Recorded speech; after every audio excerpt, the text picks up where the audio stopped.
को आए हुए ऑलमोस्ट 7 महीने बीत चुके हैं और 2025 एनिमे फैंस के लिए काफी ज्यादा बढ़िया जा रहा है, क्योंकि इस साल के Hindi dubbed anime English dub से भी काफी ज्यादा अच्छे आए हैं, जो सिर्फ ट्रेंडिंग नहीं बल्कि माइंड ब्लोइंग भी हैं। और हाँ, अगर तुम बोर्ड हो चुके हो सेम एनिमे देख के, तो इस लिस्ट में कुछ ऐसे एनिमे हैं जो तुमने शायद से मिस कर दिए होंगे। और अगर तुम में दम है तो इस लिस्ट के टॉप 3 एनिमे को गेस करके बताना विदाउट स्किपिंग दिस वीडियो। हमारी लिस्ट की नंबर 10th एनिमे है टॉयलेट बाउंड हानाका-कुन सीजन 2।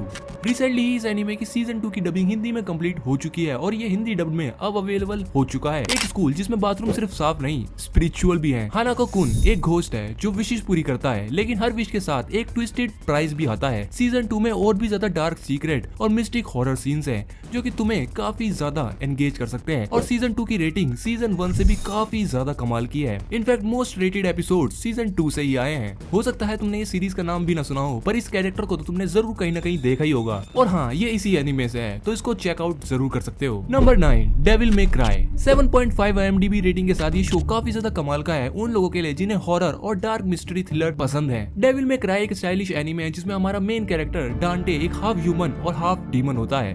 वो एक प्राइवेट डीवल हंटिंग बिजनेस चलाता है जहाँ मॉन्स्टर्स को मारना उसका रोज का काम है। और इस एनिमे में जब एक्शन की बारी आती है, भाई साहब वो तो अनस्टॉपेबल है। इतना कमाल का एक्शन तुम्हें पूरी तरह से अपने आप में हुक कर लेगा। इस एनिमे के अंदर तुम्हें demon world, gun, sword fight और थोड़ा इमोशनल ड्रामा देखने को मिलता है। अगर तुम्हें कूल हीरोज और बैडेस्ट फाइट वाले एनिमे पसंद है तो ये एनिमे तुम्हारे लिए परफेक्ट है। Number 8 fire force season 3। Again 7.6 की IMDb रेटिंग के साथ फायर फोर्स सीजन 3 काफी कमाल का एनिमे है जिसकी हिंदी डबिंग काफी अच्छे से हुई है और रिसेंटली ये एनिमे अपनी हिंदी डबिंग की वजह से काफी ज्यादा फेमस हो गया था। इस एनिमे में स्टोरी और भी ज्यादा इंटेंस हो गई है। शिनिरा और उसकी टीम अब पूरे टोक्यो को एक बड़े वॉर से बचाने के लिए रेडी हो रहे हैं। और अब हमारे मेन कैरेक्टर का गोल सिर्फ फायर फाइटर बनना नहीं बल्कि एक सेवियर बनना है जो दुनिया को बचा सके। एक्शन सीन्स और एनिमेशन क्वालिटी पहले के 2 सीजन से काफी ज्यादा कमाल की है। तो अगर तुमने इसके पहले के 2 सीजन नहीं देखे हैं तो उन्हें देखने के बाद जब तुम ये सीजन 3 देखोगे तो तुम्हें काफी कमाल का एक्सपीरियंस होने वाला है। Number 7 the apothecary diaries season 2। 8.4 IMDb rating के साथ ये सीजन काफी ज्यादा कमाल का हो चुका है। इस सीजन में माओ माओ वापस से अपने शार्प दिमाग और मेडिकल नॉलेज के साथ पैलेस की मिस्ट्री सॉल्व कर रही है। पॉलिटिक्स, पॉइजन और सीक्रेट सब कुछ और भी ज्यादा इंटेंस हो चुका है। उसका बॉन्ड जिंसी के साथ काफी ज्यादा कॉम्प्लिकेटेड बट इंटरेस्टिंग बनता जा रहा है। और अब इस कहानी के अंदर रॉयल पैलेस के हिडन डेंजर्स को देखना और भी ज्यादा मजेदार हो चुका है। बाकी अगर तुम्हें स्मार्ट फीमेल लीड्स और स्लो बर्न मिस्ट्रीज पसंद है तो ये सीजन तुम्हारे लिए एक मस्ट वॉच हो सकता है। Number 6 Frieren beyond journey's end. हाँ, मुझे पता है 2023 का एनीमे है, बट ये रिसेंटली 2025 में हिंदी डब्ड हुआ है और उसकी हिंदी डबिंग काफी ज्यादा अच्छी है। ये स्टोरी है फ्री रैन, एक इमोर्टल एल्फ मेज की जो हीरो पार्टी के साथ डीमन किंग को हराने के बाद अकेली रह जाती है। वक्त के साथ उसे समझ आता है कि उसने अपने दोस्तों के इमोशंस और यादों को कभी डीपली फील ही नहीं किया। ये एनीमे स्लो पेस्ड है, पर हर एपिसोड के अंदर तुम्हें एक छोटा सा लाइफ लेसन तो जरूर दे करके जाएगी। अगर तुम्हें डीप इमोशंस और विजुअली स्मूथिंग एनीमे पसंद है तो ये एक एनीमे मास्टरपीस हो सकता है तुम लोगों के लिए। और हाँ, मैं शायद बताना भूल गया कि इसकी IMDb रेटिंग 9+ है,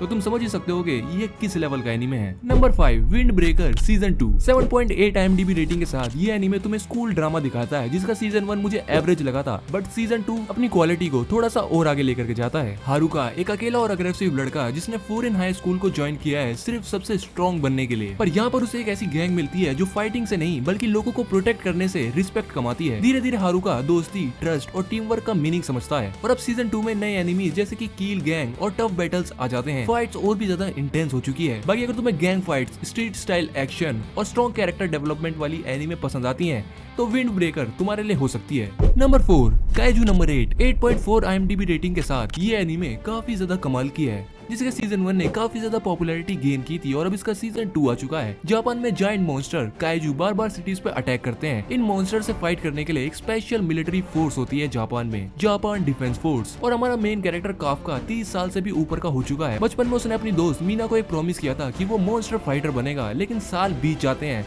पर काफका मॉन्स्टर फाइटर नहीं बन पाता बल्कि वो एक क्लीन अप क्रू का मेंबर हो जाता है जो फाइट्स के बाद काइजू की बॉडी को साफ करता है और उनके बॉडी पार्ट्स को हटाता है। पर कहानी में ट्विस्ट तब आता है जब काफका की बॉडी के अंदर एक काइजू घुस जाता है और उसको एक सुपर ह्यूमन में कन्वर्ट कर देता है। अगर तुम्हें एक्शन, कॉमेडी और ओपी मेन कैरेक्टर वाली एनीमे पसंद आती हैं तो ये एनीमे तुम्हें काफी ज्यादा पसंद आने वाली है। और अब टॉप 3 में बढ़ने से पहले दो ऐसे स्पेशल मेंशंस एनीमे के बारे में मैं बात करना चाहता हूँ जो फिलहाल हिंदी डब तो नहीं हुई है लेकिन जल्द ही होने वाली है, और इनके हर एक एपिसोड की IMDb रेटिंग 9+ है। तो तुम समझ ही सकते हो इन एनीमे के अंदर कितना पोटेंशियल है। तो स्पेशल मेंशन की फर्स्ट एनीमे है प्लूटो। 8.8 IMDb रेटिंग के साथ प्लूटो एक dark serious scifi mystery anime है जो एस्ट्रो बॉय एक आर्क पर बेस्ड है, लेकिन ज्यादा मैच्योर और इमोशनल टोन के साथ। स्टोरी फॉलो करती है हमारे मेन कैरेक्टर के साथ जो कि एक एडवांस रोबोट डिटेक्टिव है जो वर्ल्ड के टॉप रोबोट्स और साइंटिस्ट की मिस्टीरियस डेथ को इन्वेस्टिगेट करता है। जैसे जैसे वो इन केसेस के अंदर और भी ज्यादा डीप जाने लगता है उसे पता चलता है कि ये मर्डर्स सिर्फ मशीन के खिलाफ नहीं बल्कि ह्यूमैनिटी के फ्यूचर पे भी बड़ा थ्रेट है। अब बात करते हैं स्पेशल मेंशन 2 की, ताकोपीज ओरिजिनल सिन। 9+ IMDb रेटिंग के साथ ये एनीमे एक क्यूट से एलियन के बारे में है जिसका नाम ताकोपी है जो अर्थ पर हैप्पी प्लेनेट से आया है हैप्पीनेस फैलाने के लिए, और वो मिलता है एक छोटी लड़की शिजुका से जो अपने स्कूल में काफी ज्यादा बुली होती है और उस सब ने उसे इमोशनली पूरी तरह से तोड़ दिया है और ताकोपी उसकी हेल्प करना चाहता है, लेकिन उसके इनोसेंट इंटेंशंस कुछ ट्रेजिक कॉन्सिक्वेंसेस में बदल जाते हैं। स्टोरी जैसे जैसे आगे बढ़ती है ये रिवील होता है कि हर एक्शंस का एक पेनफुल प्राइस होता है। बाकी अब वक्त आ चुका है टॉप 3 एनीमे का। बाकी कमेंट सेक्शन में मुझे कमेंट करके जरूर बताना कि अभी तक तुम इन एनीमे को गैस कर पाए या फिर नहीं। Number 3, Lord of mysteries. 8.8 IMDb rating के साथ ये एनीमे काफी ज्यादा कमाल की है जिसे अटैक ऑन टाइटन की स्टोरी से भी कंपेयर किया जा रहा है। इस स्टोरी के अंदर हमारा मेन कैरेक्टर रियल वर्ल्ड से चला जाता है एक विक्टोरियन एरा जैसे फैंटेसी वर्ल्ड में जहाँ पर साइंस और सुपरनैचुरल चीजें एक साथ में एग्जिस्ट करती हैं, और इस वर्ल्ड में पहुंचने के बाद वो बन जाता है क्लाइंट मोरेटी जो एक्सीडेंटली एक एंशिएंट आर्टिफैक्ट को एक्टिवेट कर देता है। और इस दुनिया में पहुंचने के बाद उसे पता चलता है कि इस दुनिया के अंदर 22 बियॉन्डर्स पाथ हैं जिससे लोग सुपरनैचुरल पावर्स को पा सकते हैं, और हर एक बियॉन्डर पाथ में 9 सीक्वेंसेस हैं जिसमें वो 9th ग्रेड से स्टार्ट होता है, और जैसे जैसे उसकी पावर बढ़ती जाएंगी वो लेवल 1 तक पहुंच जाएगा, और लेवल 1 पर पहुंचने के बाद अगर वो 0 सीक्वेंस पे पहुंच जाता है तो वो लिटरली एक गॉड बन सकता है। इस एनीमे की वर्ल्ड बिल्डिंग रिसेंट टाइम्स में आए हुए एनीमे से सबसे ज्यादा कमाल की है, और रिसेंटली इसको इंग्लिश डब से पहले हिंदी डब मिला है, तो तुम समझ ही सकते हो कि इसका क्रेज कितना ज्यादा चल रहा है। यूं ही नहीं इसके हर एपिसोड को 9+ रेटिंग मिल रही है। नंबर 2,